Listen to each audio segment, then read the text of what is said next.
Aaron Roston একদিন আমেরিকার grand ক্যানিয়নের মধ্যে একা একা হাইকিং করতে চলে যান।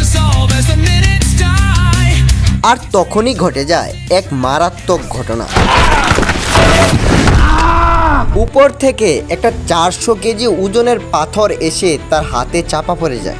ব্যথায় সে চিৎকার করতে থাকে, কিন্তু তার শব্দ শোনার জন্য কয়েকশো কিলোমিটার এরিয়ার মধ্যে কোনো মানুষই ছিল না। তার কাছে না খাবার ছিল না পানি।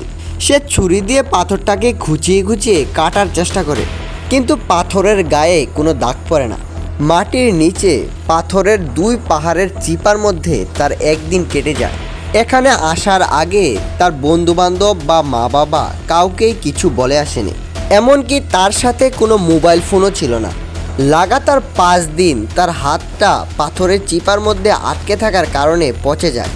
অবশেষে তার হাতের হাড্ডিটাকে ভেঙে এবং হাতটাকে কোনো রকমে ছিঁড়ে ওই পাথরের চিপা থেকে সে বেরিয়ে আসে।